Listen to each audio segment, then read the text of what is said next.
বন্ধুত্বে ফাটল কিংবা সম্পর্কে চির ধরেছে অনেক আগেই। এবার খবর বেরিয়েছে তামিম সাকিব কেউই নাকি বিশ্বকাপে খেলবেন না। মাথায় হাত নাজমুল হাসান পাপনের। ওয়ার্ল্ড কাপ স্কোয়াড ঘোষণার 24 ঘন্টাও বাকি নেই, তার আগে এই প্রশ্ন উঠতে শুরু করেছে। কি বিস্ময়কর এক ব্যাপার, কিন্তু এটাই বাস্তব। কয়েকটা গণমাধ্যমের সূত্রে আমরা জানতে পারছি তামিম এবং সাকিবের দ্বন্দ্ব আরও একবার প্রকাশ্যে। আসসালামু আলাইকুম সুপ্রিয় দর্শক বন্ধুরা, অবশেষে হঠাৎ করে বাংলাদেশ ক্রিকেট দলে এক এমন অস্থিরতার জন্ম দিয়েছে। দর্শক বন্ধুরা, আবারও মাথা নাড়া দিয়ে উঠেছে সাকিব আল হাসান এবং তামিম ইকবালের দ্বন্দ্বটি। দর্শক বন্ধুরা, স্কোয়াড ঘোষণার মাত্র কয়েক ঘন্টা আগে হঠাৎ করে বাংলাদেশের ক্রিকেট প্রেমীরা এক এমন দুঃসংবাদ শুনতে যাচ্ছে। দর্শক বন্ধুরা, একজনের জন্য অন্যজন বিশ্বকাপ থেকে বাদ পড়ারও বার্তা দিয়ে দিয়েছে। তো দর্শক বন্ধুরা, তাহলে কি শেষ পর্যন্ত বিশ্বকাপ স্কোয়াড থেকে সাকিব আল হাসান এবং তামিমের দ্বন্দ্বের কারণে বাদ পড়তে যাচ্ছেন কেউ একজন? দর্শক বন্ধুরা, এবার সেই সকল বিষয়গুলোকে কেন্দ্র করে সোশ্যাল মিডিয়ায় ব্যাপক আলোচনার জন্ম দিয়েছে এবং সেই সাথে তাদের সেই পুরানো দ্বন্দ্বকে কেন্দ্র করে ব্যাপক অস্থিরতার জন্ম দিয়েছে। তো দর্শক বন্ধুরা, চলুন আমরা তাদের সেই সকল বিষয়গুলো জেনে নেই। এবার কি হতে যাচ্ছে সাকিব আল হাসান এবং তামিম ইকবালের মধ্যে? তো দর্শক বন্ধুরা, অবশ্যই ধৈর্য সহকারে পুরো ভিডিওটি দেখবেন, তাহলে এই সকল বিষয়গুলো পরিপূর্ণ বুঝতে পারবেন।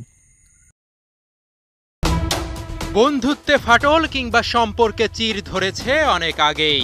এবার খবর বেরিয়েছে তামিম সাকিব কেউই নাকি বিশ্বকাপে খেলবেন না। মাথায় হাত নাজমুল হাসান পাপনের। তামিমের ফিটনেস ইস্যু, বাহাতি ওপেনারকে বিশ্বকাপে নেয়া নিয়ে সাকিব আর হেড কোচের আপত্তি। সোমবার বিকেলে জরুরি সভা করেন বোর্ড সভাপতি। খেলাযোগ জেনেছে পাপনের অফিসে এমার্জেন্সি মিটিংয়ে ছিলেন বোর্ড পরিচালক জালাল ইউনুস, মাহবুব আনাম, ইসমাইল হায়দার মল্লিক ও আকরাম খান। কোনো সমাধান মেলেনি গুরুত্বপূর্ণ সভায়। তবে কি তামিম ইকবালকে ছাড়াই বিশ্বকাপে যাচ্ছে বাংলাদেশ? নতুন করে জল ঘোলা হয়েছে তামিমের পুরনো ব্যথা মাথা চারা দেয়ায়। নিউজিল্যান্ডের সাথে প্রথম ম্যাচের আগে ব্যথার কথা মেডিকেল টিমকে জানান তিনি। দ্বিতীয় ম্যাচে ব্যাটিংয়ের সময়ও তীব্র ব্যথা অনুভব করেন খান সাহেব। ম্যাচ শেষে টিম ম্যানেজমেন্টকে জানিয়েছেন বিশ্বকাপের সব ম্যাচ তিনি নাও খেলতে পারেন। তামিম বিশ্বকাপে সব ম্যাচ খেলতে পারবেন না, সেই তথ্য পৌঁছে যায় সাকিব আল হাসান আর হাতুরুর কানে। ক্যাপ্টেন আর অধিনায়ক চান না ফিটনেস ইস্যু থাকা কোনো খেলোয়াড় বিশ্বকাপের স্কোয়াডে থাকুক। মাসখানেক আগে দুবাইতে এক শোরুম উদ্বোধনে গিয়ে মোহাম্মদ আশরাফুলকে সে কথাই বলেছিলেন সাকিব। দর্শক, আপনাদের কি মনে আছে খেলাযোগে প্রচার হওয়া সেই প্রতিবেদনের কথা? ভুলে গেলেও সমস্যা নেই, চলুন শুনে আসি।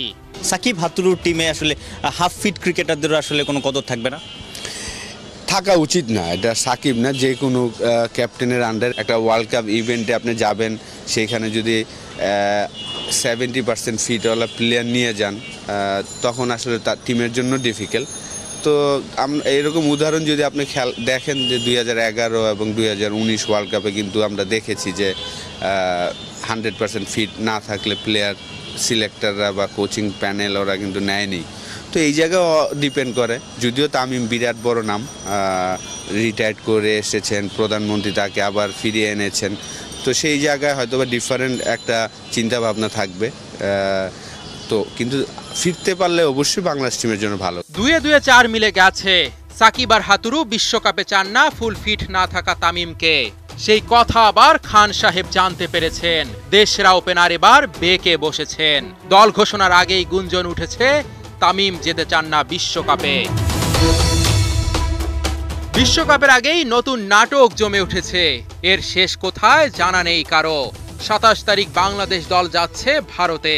সেক্ষেত্রে মঙ্গলবার দল ঘোষণা করতেই হবে বিসিবিকে।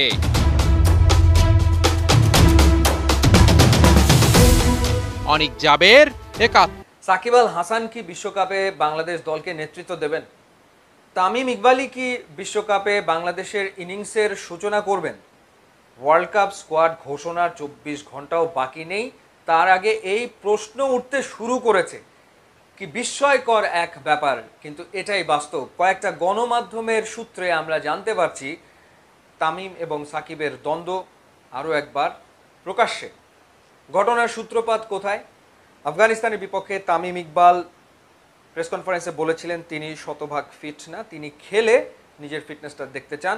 এরপর এই বিষয়টা যখন হাতুর সিংয়ে জানতে পারেন, তারপর তিনি বিসিবি প্রেসিডেন্টের সাথে কথা বলেন এবং তিনি কিছুটা ক্ষোভ প্রকাশ করেন যে কেন কি কারণে তামিম এ ধরনের কথা বলল। এরপর তামিম ইকবাল সিদ্ধান্ত নিয়ে ফেলেন তিনি আর ওয়ানডে ক্রিকেট খেলবেন না। পরবর্তীতে প্রধানমন্ত্রীর সাথে তার সাক্ষাৎ, তিনি চলে গেলেন ইংল্যান্ডে চিকিৎসা নিতে, ক্যাপ্টেন্সি ছেড়ে দিলেন, ওয়ানডে ক্যাপ্টেন্সি তিনি ছেড়ে দিলেন। চিকিৎসা শেষে তিনি দেশে ফিরলেন, পুনর্বাসন প্রক্রিয়ার পর তিনি মাঠে ফিরলেন এবং নিউজিল্যান্ডের বিপক্ষে তিনি প্রথম দুটো ওয়ানডেতে দলে ছিলেন। প্রথম ম্যাচে ব্যাট করার সুযোগ পাননি, দ্বিতীয় ম্যাচে তিনি ব্যাট করেছেন এবং একটা ভালো ইনিংস তিনি খেলেছেন। কিন্তু তারপর তিনি জানালেন যে তিনি আসলে শতভাগ ফিট না, 100% ফিট তিনি না, এবং পরবর্তীতে তিনি নির্বাচকদেরকে জানিয়েছেন তিনি যে শতভাগ ফিট না সেই বিষয়টা যেন মাথায় রাখা হয়। অর্থাৎ ওয়ার্ল্ড কাপে বাংলাদেশ যে 9টা ম্যাচ খেলবে সেই 9টা ম্যাচেই তার খেলা সম্ভব নাও হতে পারে।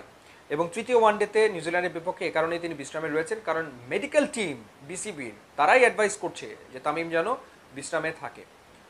মোট কথা হচ্ছে যে টানা 9টা ম্যাচ তামিম ইকবাল নাও খেলতে পারেন, 9টা ম্যাচ তার পক্ষে খেলা নাও সম্ভব হতে পারে, হয়তো কিছু ম্যাচ তিনি মিস করতে পারেন।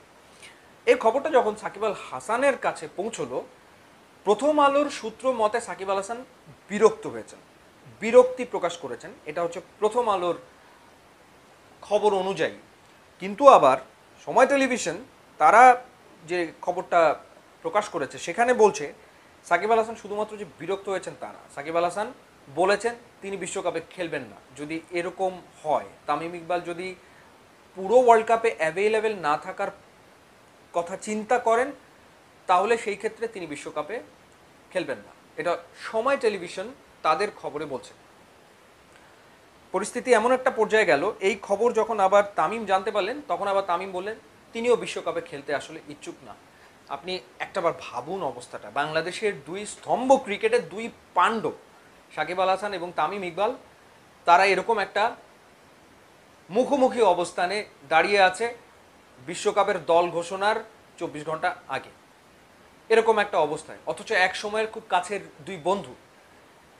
এই হলো অবস্থা।